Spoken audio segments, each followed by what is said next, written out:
صفقة القرن تعود إليكم من جديد.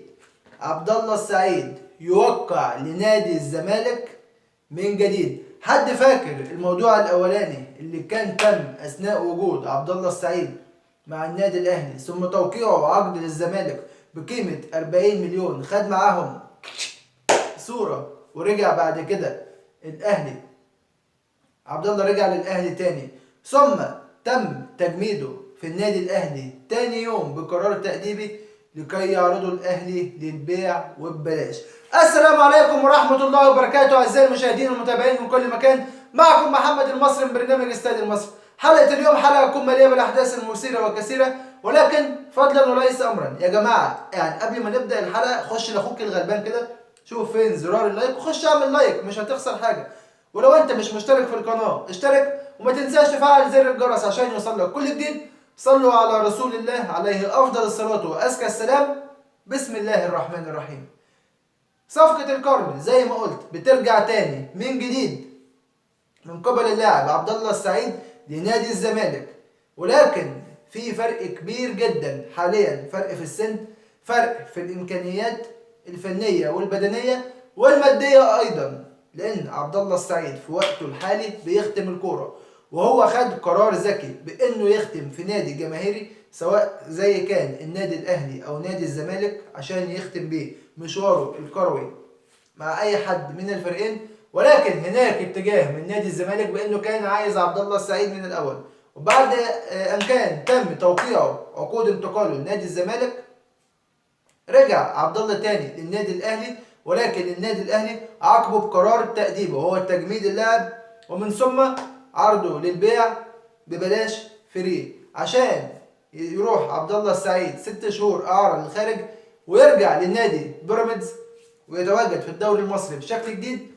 وفي المباراة الأخيرة له بكرة مع نادي بيراميدز أمام النادي الأهلي ستكون هي الأخيرة لعبد الله السعيد بقميص بيراميدز، ومن ثم الانتقال لنادي الزمالك. وبالمناسبة يا جماعة، مباراة النادي الأهلي بكرة مع بيراميدز هي مباراة مصيرية في الدوري. هتقول لي مصيرية في إيه يا مصري؟ هقول لك إن المباراة دي هيتعقب عليها حاجات كتير جدا، زي في حال فوز النادي الأهلي إن شاء الله غدا بعد أن تم ونفذت جميع تذاكر المباراة من قبل جماهير النادي الأهلي، هتكون مباراة مصيرية في الدوري. هتقول لي احنا لسه في أول الدوري، هقول لك تمام، ولكن مباراة بكرة بالأخص هيترتب عليها حاجات كتيرة.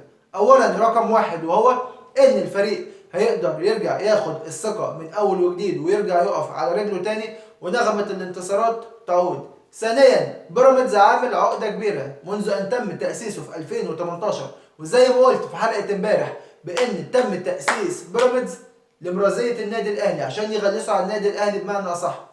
انت يا عم هلم لك لعيب من الزمالك ومن الاسماعيلي ومن الحرس وبخلافه وانبي و عشان ارازيك، هاخد من كل فريق النجم بتاعه. ثالثا بان النادي الاهلي تم تجميد مستحقات اللاعبين والجهاز الفني والاداري من قبل مارسيل كولر، وقال لهم ان مش هيكون في اي مستحقات لحين ان النادي الاهلي يرجع لصدارة الدوري تاني، وان اللاعب اللي مش هينفذ تعليماته فهيكون خارج الفريق مش خارج الملعب. ده كلام مارسيل كولر اللي قاله. عشان كده بقول لك ماتش بكرة ماتش مصيري وحاسم في مشوار النادي الاهلي سواء في بطولة الدوري او في بطولة افريقيا. وبالمناسبة هنيجي للاعب الغاني دانيال إيفري بان تم الاستغناء عنه من قبل مارسيل كولر، وقال انه مش في احتياج ليه. انا يا جماعه حاليا احنا كان عندنا لعيب مهاجم بحجم وقيمه وليد ازارو. هتقول لي يا عم ده كان بيضيع كتير، هقول لك يا باشا يا حبيبي اسمع مني وركز في اللي انا هقوله. وليد ازارو كان واخد هداف الدوري وعمره كام؟ كان 23 سنه. كان لعيب ذكي بيقدر يخلق مساحات وفرص للعيبه اللي جايه من ورا، لعيب سريع بيمتاز بالتسديد وبضربات الراس، ذكي جدا في التحركات، بيعرف ياخد ضربات جزاء من الفريق الخصم.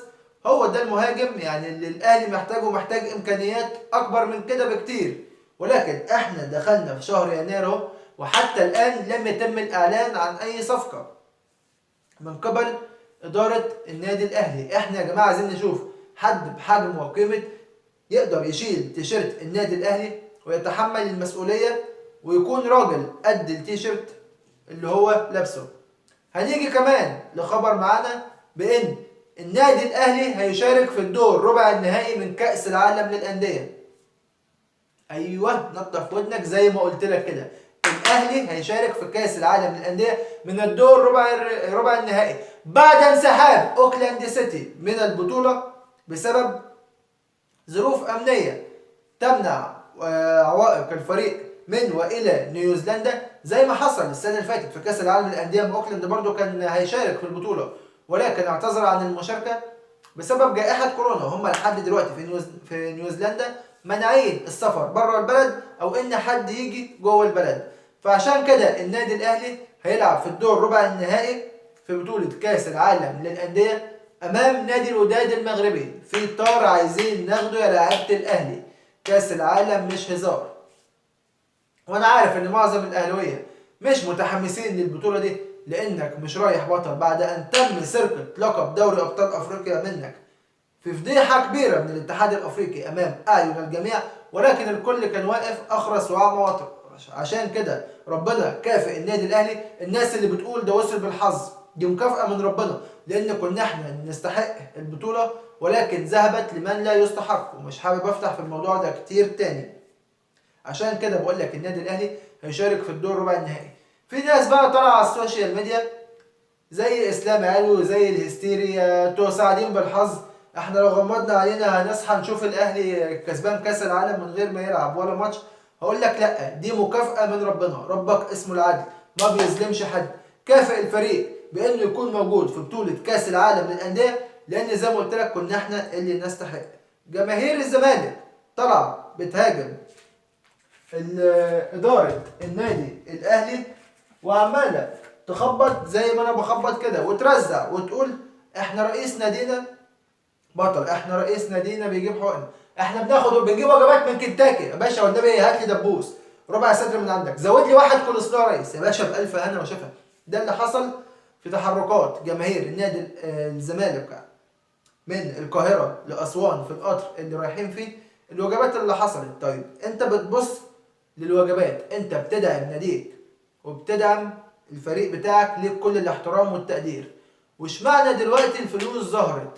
فين الفلوس دي وقت احتجاج العمال وتجمهرهم قدام نادي الزمالك بان هم يطالبوا بحقوقهم في صورة مزيفة، في صورة بذيئة، في صورة حقيرة، بانك تستغل العمال اللي عندك وانك توقفهم وانك تطلع نفسك انك بتطلع الفلوس من جيبك عشان تدي الفلوس حق الناس اللي هم شغالين بيهم بقالهم شهر، وفي المقابل رايح تجيب اكل لجماهيرك. انا مش بتكلم على موضوع الاكل، انا بتكلم بان الفلوس حاضره، ولكن هناك تلاعب في صوره غير نظيفه من قبل رئيس نادي الزمالك عشان يطلع بصوره باهيه. وجماهير الزمالك طالعه تتكلم وتقول انا مش حابب افتح لكم في الجرح وافتح لكم القديم، مش حابب اقول لك مين كان السبب في قتل 20 مشجع من جمهور نادي الزمالك، مين كان السبب في خلافات شخصية حتى الآن مؤثرة على أداء الفريق وعلى ترتيبه سواء في بطولة الدوري أو في بطولة أفريقيا اللي بتتلعب كل سنة. حابب أقول لك إن إحنا نادي أصيل شايلين ال 72 على صدرنا ما نسيناهمش، وماشيين نطبل ونسقف ورا اللي قتل ال 20 شهيد. في فرق كبير، في سنين ضوئية جدا يا جماعة ما بيننا وما بينهم. هنيجي كمان لخبر وهو بيخص اللاعب محمود كهربا، وإن في كلام اتقال تاني زي ما قلت في الحلقة بتاعت امبارح بإن كهربا هيتم إيقافه 6 شهور. يا جماعة المحكمة الرياضية الدولية قالت في حال سداد القيمة، حتى في حال تجديد الغرامة في أي وقت، سواء اتسددت النهاردة بكرة بعد يوم بعد ساعة بعد دقيقة، ليه الحق لكهربا انه يشارك مادام الغرامه اتسددت. ده النص اللي الزمت به المحكمه الرياضيه اللاعب محمود كهربا في قضيته مع نادي الاهلي ومع نادي الزمالك. هنيجي كمان لنادي الاسماعيلي اللي بدأ احمد حسام ميدو بيقول انا بحلم بتدريب منتخب مصر. ليك كل الاحترام لكن ايه السي في بتاعك يا ميدو؟ ده انت مع الزمالك ما خدتش تقريبا غير بطوله كاس، مسكت الاسماعيلي مره قبل كده ما اخدتش بيهم مركز في منتصف الجدول حتى افتكره. ايه السي في بتاعك يا كابتن احمد حسام ميدو عشان تمسك منتخب مصر؟ انا عايز اعرف، مش بهاجمك عشان انا اهلاوي والله، لكن سواء انت او غيرك، منتخب مصر بحاجه لمدير فني عالمي كبير يقدر يرجع للكره المصريه هيبتها من تاني. ولكن لا حياه لمن تنادي. طول ما الفساد موجود، طول ما التطبيل موجود، طول ما التعريض موجود، مش هتشوف للكره المصريه شكل. اخر خبر معايا وهو بخصوص الدوري المصري، طلع الاستاذ عامر حسين وقال ان ماتشات الاهلي هتتاجل بسبب مشاركته في كاس العالم. الكلام ده مش عاجب اخواتنا. الكلام ده ازاي ماتشات الاهلي تتاجل؟ احنا مضغوطين، احنا اللي هنلعب. يا حبيبي، وكاس العالم ده مش بطوله كبيره؟ كاس العالم ده مش بطوله قاريه هيشارك فيها الاهلي اللي هيمثل مصر واللي هيمثل افريقيا؟ تعالى يا باشا انت مكاننا ويأجلوا لك، مش هنقول لا، لكن ده انت الفار معاك والتحكيم معاك والدولة معاك ومش عاجبك وطالع عايز تهد في النادي الاهلي. لكن اطمنوا، الاهلي وراه جمهور من حديد، الاهلي وراه جمهور في الشدة طبيبه، الاهلي وراه 80 مليون مشجع بيقولوا على الحلوة والمرة معاه. مستحيل النادي الاهلي اي حد ايا كان مين هيقدر يهده. النادي الاهلي ليه حائط صد قوي وهو جمهوره. طول ما جمهور النادي الاهلي في ظهره، اطمنوا ان الاهلي هيفضل دايما رقم واحد. وبكده بكون وصلت لنهاية الحلقة. لو عجبتك ما تنساش تعمل لايك وتسجل اشتراكك بالقناة وتفعل زر الجرس عشان يوصلك كل جديد. اشكركم والسلام عليكم والى اللقاء في حلقة غد ان شاء الله. ولا تنسوا الدعم، كل الدعم لنادينا المفضل نادي القرن، النادي الاهلي.